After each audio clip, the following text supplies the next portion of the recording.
안녕하세요. 드론 강의하는 정 교수입니다. 오늘은 지난 시간에 이어서 DJI GS 프로 사용법에 대해서 계속 설명드리도록 하겠습니다. 자, 지난 시간에 우리가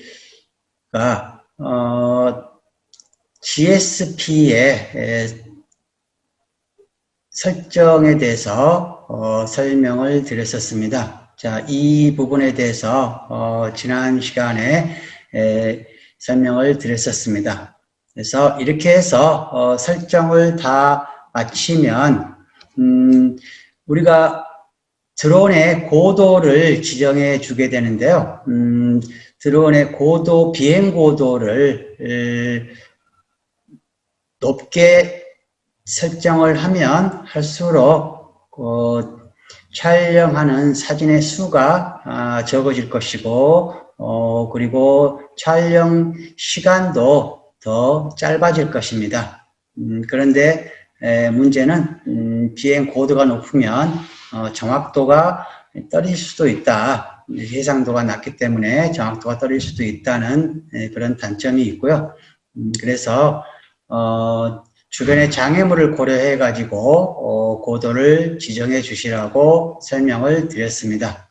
그래서 보통 주변에 장애물이 없으면 60에서 80 정도 높이로 설정을 해서 촬영을 하시면 어느 정도 정확도를 갖는 그러한 결과값을 얻어낼 수가 있을 것입니다. 그리고 중복도 설정을 해주는 게 굉장히 중요한데요. 그래서 정중복도 같은 경우는 75에서 80% 정도, 그리고 횡중복도는 70에서 75% 정도 이렇게 지정을 해 주시면 되겠습니다. 그리고 미션이 종료한 이후에는 리턴 투 홈 하도록 지정을 해 주시는 게 좋다고 설명을 드렸습니다. 자, 이렇게 작업 범위, 우리가 비행 구역을 설정해 주고, 그리고 설정 사항도 다 지정을 해 준 다음에 이제 드론이 비행하면서 임무를 수행해야 되기 때문에 이 아래쪽 화면에 맨 우측 상단에 보시면 이 하늘색의 창에 비행기 모양의 이 아이콘이 있습니다. 이 버튼을 선택을 해 주시면 드론이 시동이 걸리면서 자동으로 이륙을 하고요. 이륙하는 높이는 수직으로 우리가 앞에서 지정해 주었던 비행 고도 있죠? 비행하는 높이를 지정을 해 주었는데 그 높이만큼 수직으로 드론이 이륙을 하게 됩니다. 그렇게 해서 그 높이에서 촬영하고자 하는 그 지역으로 이동을 하는데요. 우리가 촬영할 범위를 지정을 해주면 스타트 포인트하고 엔드 포인트가 지정이 됩니다. 그래서 이제 드론이 그 똑같은 일정한 고도로 스타트 포인트까지 날아가서 스타트 포인트부터 촬영을 계속 시작을 하게 되죠. 그래서 엔드 포인트까지 촬영을 다 마치면 드론이 다시 이륙했던 지점에 수직 위까지 와서 그 위에서 수직으로 아래로 착륙을 하게 되겠습니다. 그래서 이렇게 드론이 자동으로 비행하면서 촬영을 계속 임무를 수행하는 동안에 우리는 조종기를 드론을 향해서 조종기의 안테나가 드론으로 향하도록 이렇게 방향을 조정을 해 주시고요. 그리고 드론에 이상은 없는지 계속 드론의 상태를 관찰을 해 주시는 게 좋고요. 그리고 만약에 우리가 구역을 지정할 때 부딪히지 않을 거라고 생각했던 장애물이 있는 경우에는 수동으로 조작을 해서 충돌을 하지 않도록 조치를 해야 되겠습니다. 그리고 수동으로 안전하게 드론을 가져온다든지 또는 리턴 투 홈 버튼을 눌러가지고 이륙 지점으로 다시 돌아오도록 안전조치를 취해야 되겠습니다.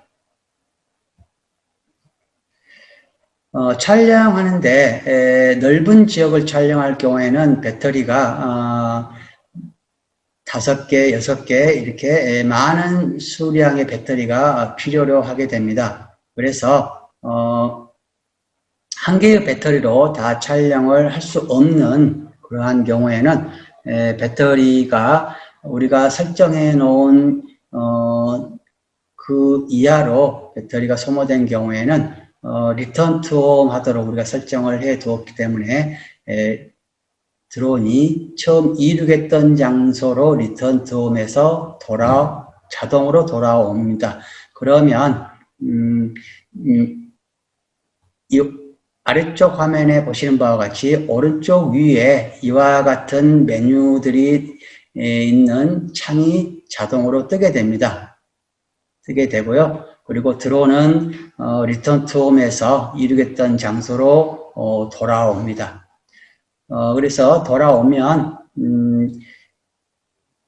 드론에 있는 배터리를 우리가 새로운 배터리로 충전이 되어 있는 배터리로 교체를 해서 드론의 전원을 켜준 다음에 드론이 모든 센서라든지 드론의 상태를 체크해서 이상이 없는 정상적인 상태로 돌아온 다음에 여기 화면에 있는 첫 번째 메뉴, 자, resume from last start point라고 되어 있습니다. 자, 드론이 자동 비행하면서 촬영하다가 이 지점에서 배터리가 지금 부족해서 촬영을 이 점까지 하고 리턴 투 홈을 했다면 다시 그 이전에 촬영했던 그 지점부터 계속해서 임무를 수행할 수 하도록 마지막 촬영했던 그 점부터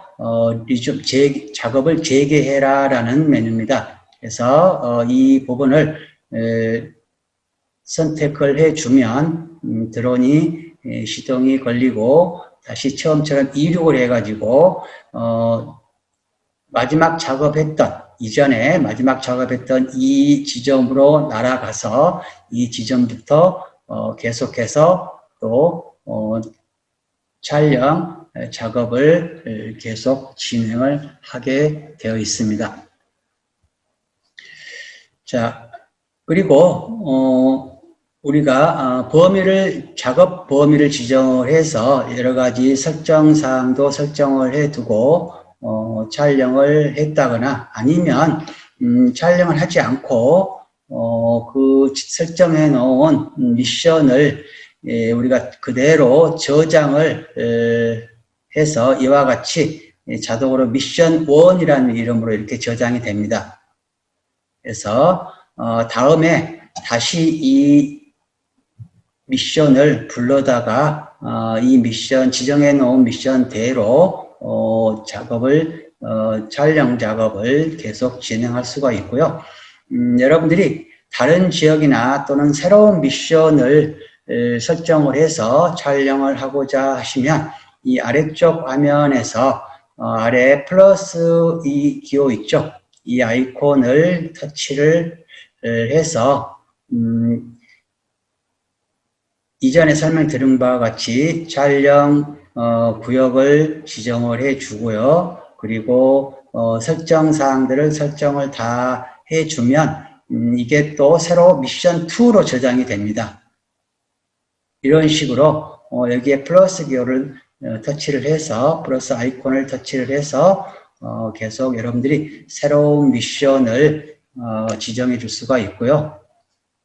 그리고 여러분이 이전에 미션 1, 미션 2를 지정을 해서 작업을 했다면 이와 같이 이전에 여러분이 지정했던 미션이 다 저장이 되어 있습니다. 그래서 그 이전에 여러분이 저장해 놓은 미션을 그대로 불러다가 똑같은 작업을 계속해서 반복해서 할 경우에는 이 미션을 선택을 해 주고 그리고 바로 아래에 있는 프라이를 선택을 하시면 드론이 그 전에 미션에서 지정해 준 대로 비행을 해서 촬영하는 작업을 수행을 하게 되고요. 만약에 우리가 미션 2 작업을 이전에 지정을 해 주었고 미션 2에서 지정한 이 작업에 설정을 나는 일부 변경을 해서 계속해서 작업을 진행하고 싶다 하시는 경우에는 미션 2 선택하시고 아래쪽에 보시면 에디트라는 메뉴가 있습니다. 그래서 이 에디트 버튼을 선택을 해 주시고 그리고 나서 여러 가지 설정 사항들을 또는 촬영 범위라든지 설정 사항들을 수정을 한 다음에 임무를 수행하도록 할 수도 있겠습니다. 그래서 이와 같이 여러분이 한번 범위를 지정해서 그리고 설정을 해서 작업했던 것은 여기에 이렇게 미션이라는 이름으로 저장이 계속 되고 있고요. 이걸 다시 불러다가 우리가 수정을 할 수도 있고 이전에 했던 작업을 그대로 반복해서 진행을 할 수도 있겠습니다. 자, 이번에는 이 GSP에서 우리가 드론을 설정해 줄 수가 있는데요. 지난 강의에서 GSP를 사용해서 우리가 드론을 비행해서 작업하기 전에 DJI Go4를 실행시켜서 드론의 이상 유무를 점검을 해 주시면 좋다고 했습니다. 그래서 DJI Go4에서 설정을 해 주셔도 되고요. 그 다음에 이 GSP에서 또 우리가 설정을 해 줄 수가 있습니다. 그래서 GSP 우측 상단에 이 설정 버튼 점 3개 있는 설정 버튼을 클릭을 하면 이와 같은 창이 열리는데요. 위에 부분 보시면 이 위에 어카운트 세팅스라는 탭이 있고 에어크래프트 세팅스, 앱 세팅스라는 이 3개의 탭이 있습니다. 그래서 각각의 탭을 선택하시면 이 탭에 해당되는 설정 사항들이 아래쪽에 이렇게 열리게 되겠습니다. 어카운트 세팅스 탭을 선택을 하시면 다음과 같이 프라이버시 세팅, 메저먼트 유닛 이렇게 여러 가지 다양한 설정 사항들이 나오는데요. 여기에서는 우리가 설정해 줄 사항은 두 번째, 메저먼트 유닛. 우리가 드론에서 사용할 거리의 측정 단위를 어떤 단위를 사용을 할 것인지 그것만 지정해 주시면 되겠습니다. 그래서 우리나라는 미터법을 사용하죠. 그래서 메트릭을 선택해 주시면 되겠습니다. 그래서 이것은 여러분들이 이 드론을 처음 구입하셔가지고 한 번만 선택을 해 주시면 그 이후에는 계속 미터법을 사용해서 모든 단위가 나오고 그리고 우리가 지정을 해 줄 수가 있습니다.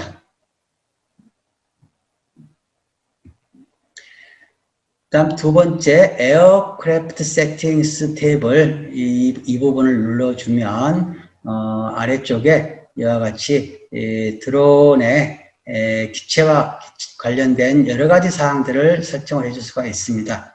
그래서 여기 왼쪽 아래에 열려 있는 이 부분의 왼쪽 부분 아이콘을 보시면 우리 DJI Go4에서 보았던 설정 메뉴하고 거의 똑같습니다. 모양이. 그래서 이 부분을 클릭해주면 이 부분과에 해당되는 설정 내용들이 또 이렇게 나오게 되어 있습니다. 그래서 상단에서 에어크래프트 세팅스 탭을 선택을 해 주시고, 그리고 나서 왼쪽에 이 드론 모양의 아이콘을 선택을 하시면 여기에서 센서들을 이상이 있는지 없는지 확인하실 수가 있고요. 그 다음 페일세이프의 경우에 자 어떻게 드론이 조치하도록 할 것인지 해서 리턴 톰 시켜주는 게 좋다고 말씀드렸습니다. 작업 도중에 신호가 끊긴다든지 문제가 발생했을 경우에는 리턴 톰 하도록 이렇게 리턴 톰 설정을 해 주시고요. 그리고 ESC 비핑이라는 것은 여러분이 드론이 추락해서 어디 산속에 드론이 추락했는데 드론이 어디 있는지 찾기 어려운 경우에 자, 이 부분을 우측에 비프라는 이 부분을 터치를 선택을 해주시면 드론에서 삐 소리가 납니다. 그렇게 하면 우리가 쉽게 드론을 찾을 수 있겠습니다. 그리고 그 아래에는 maximum flight height, 즉 최대 비행 고도를 지정할 수 있습니다. 그래서 우리나라 경우에는 150m까지 비행이 가능하니까 150 이하의 값을 입력해 주시면 되겠고요. 그리고 Flight Radius Limitation에서 비행 반경을 제한을 할 것인가 해서 비행 반경을 제한을 할 거면 이걸 선택한 다음에 반경값을 입력해 주시면 되고요.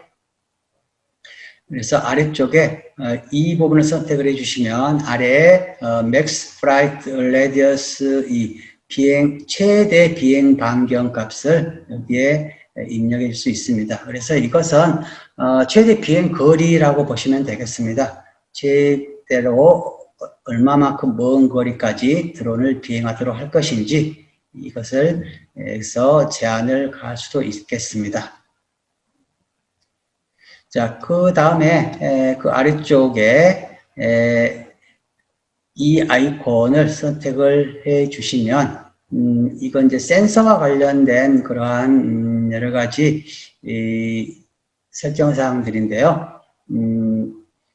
자, Enable Visual Obstacle Avoidance를 선택을 하면 자, 우리가 장애물 회피를 사용할 수 있다라고 할 것인지 선택을 할 수가 있고요. 그래서 여기에 있는 것들은 두 번째는 디스플레이 라이다 차트. 우리 드론을 조정하다가 전방이나 후방에 장애물이 가까운 곳에 있으면 라이다 차트 표시를 이렇게 곡선 모양으로 보여주고 그 아래에 거리를 알려줍니다. 그래서 장애물이 앞에 있다. 어느 정도 거리에 있는지까지 알려주기 때문에 그것은 반드시 다 사용을 해야 되겠죠. 대부분 다 리턴 투어 할 때 장애물 체크할 것인지 대부분 센서는 우리가 다 사용을 해야 되기 때문에 이 부분에 있는 내용은 다 선택을 해 주시는 게 좋겠습니다. 다음에는 이 조종기 모양의 아이콘을 선택을 하면 스틱 모드 그리고 리모트 컨트롤러 캘리브레이션, 조종기 캘리브레이션을 여기에서 해줄 수가 있고요. 그리고 리모트 컨트롤러 링크, 이건 이제 조종기하고 드론하고 링킹 작업을 할 때 사용하는 것입니다. 그래서 우리가 이 GSP를 사용하기 위해서 미리 드론에 이상이 있는지 없는지를 체크를 해서 이상이 없었다면 자, 이런 부분은 다 정상이라고 보시면 되겠습니다. 그래서 여기에서 우리가 구태여 또 체크해 줄 필요는 없겠습니다. 그래서 DJI Go4를 사용해서 먼저 사전에 점검을 해주면 좋다라고 말씀을 드렸습니다. 자, 그리고 다음으로는 이제 배터리의 상태를 이 배터리 아이콘을 선택을 하면 배터리가 부족할 때 자, 1차 경고와 2차 경고를 자, 배터리 잔량이 몇 % 남았을 때 해줄 것인지 설정을 할 수가 있습니다. 그래서 여기 1차 경고는 보통 30%, 2차 경고는 15%나 20% 정도 이렇게 설정을 해주시면 좋겠습니다.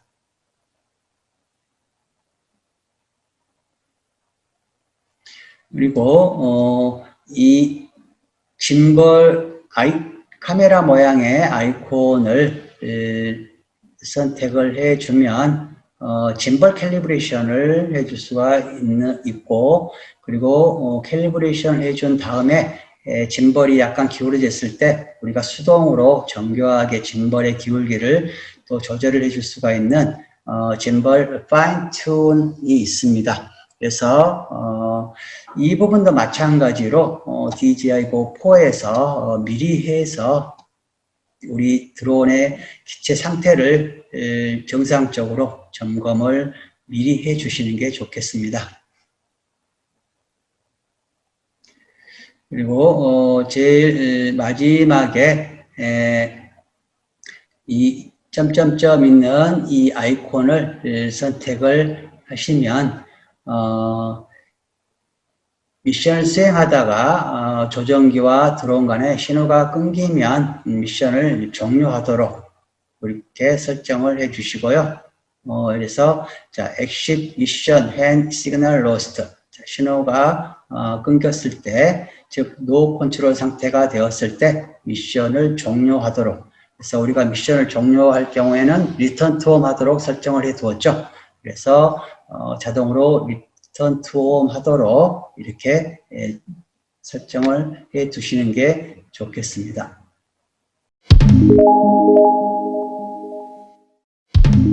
좋아요, 구독 꼭 눌러주세요.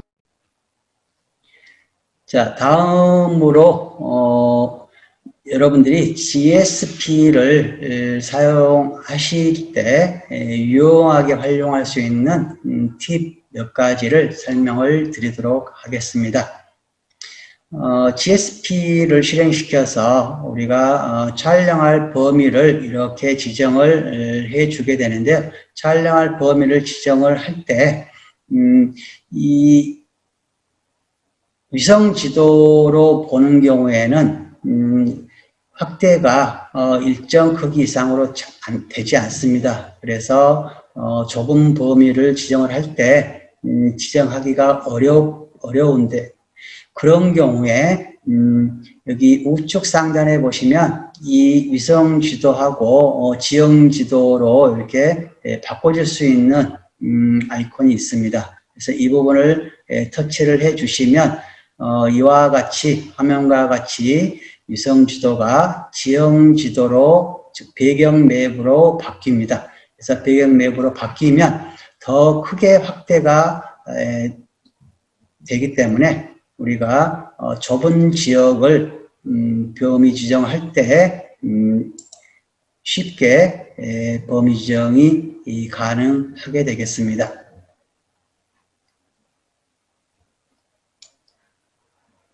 그리고 앞에서 설명드린 바와 같이 우리나라는 미터법을 사용하죠. 피트를 사용하지 않고 미터를 사용하기 때문에 단위를 설정창에 가셔서 단위를 반드시 메트릭으로 변경을 해서 사용을 하시는 게 좋겠습니다. 자, 이건 처음에 드론을 구입해서 여러분이 한 번만 지정해 주시면 된다고 말씀드렸습니다. 그리고 이 부분도 앞에서 설명을 드렸었는데요. 범위 지정을 할 때 그 포인트를 우리가 손으로 터치해서 끌어서 옮기다 보면 아주 정교하게 조금만 이동하고자 할 때 조금씩 이동하기가 어렵습니다. 네, 그래서 여러분이 만약에 정확한 그 포인트의 좌표값을 알고 있다면, 자, 이 화면에 이곳에다가 좌표값을 직접 입력하셔도 되고요.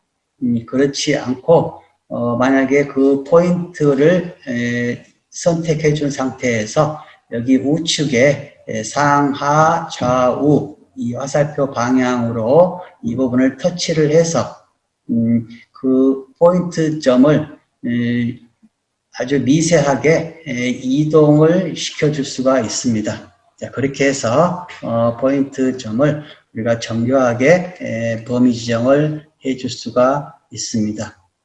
그래서 이 부분을 활용하시면 되겠습니다. 자, 그리고 이 포인트들을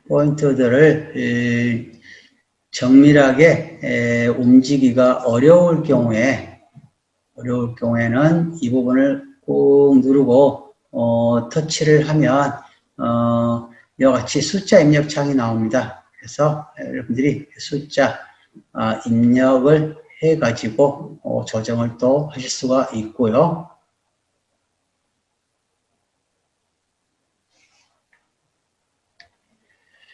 그리고 촬영 면적이나 또는 넓은 지역을 촬영할 때 배터리가 몇 개 정도 필요한지 그러한 자세한 정보를 알고자 할 때는 아까 말씀드린 바와 같이 이 베이직 설정과 어드밴스 설정 탭 바로 위에 보시면 이 부분에 총 비행 시간이 나오고요. 그리고 총 배터리가 몇 개 정도 필요한지, 자, 여기 보면 대략 4세트가 필요하다 이렇게 나옵니다. 그래서 이 지역을 촬영하려면 배터리가 4개 필요하다는 얘기입니다. 그리고 포토 세트라고 해가지고 이 지역을 촬영하면 총 사진이 772장의 사진이 찍힐 것이다 라고 이렇게 알려주고 있습니다. 그리고 캡처 간격은 이와 같이 되었다고 나오고요. 자, 이 부분을 손으로 오른쪽으로 쓸면, 자, 이 정보가 전부가 아니고, 자, 오른쪽으로 밀면 그 다음에 여러 가지 더 다양한 정보들이 나옵니다. 그래서 이 부분을 여러분들이 잘 확인을 하시면 우리가 이 미션을 수행하는데 총 소요되는 시간이라든지 또는 소요되는 배터리의 양이라든지 등등을 미리 예측을 해볼 수가 있겠습니다. 그래서 이 부분 정보는 아주 우리에게 유용한 그런 정보들이 있기 때문에 이 부분은 직접 우리가 바꿀 수는 없지만 여기에 설정사항이라든지 또는 작업 범위를 지정을 또는 작업하기 위한 중첩도라든지 드론의 고도를 바꿔주면, 자, 이 부분 비행 시간이라든지 소요되는 배터리 개수가 바뀌게 됩니다. 그래서 여러분이 설정사항을 바꿔주면서 이 부분이 어떻게 바뀌는지 하는 것도 같이 확인을 하시면서 바꿔주면 좋겠습니다.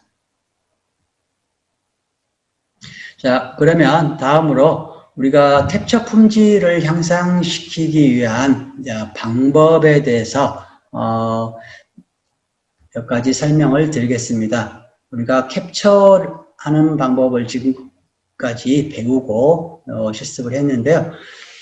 캡처 품질을 조금이라도 더 향상시키기 위해서 우리가 어떤 걸 고려해야 되는지 한번 살펴보면, 드론의 고도를 낮추면 당연히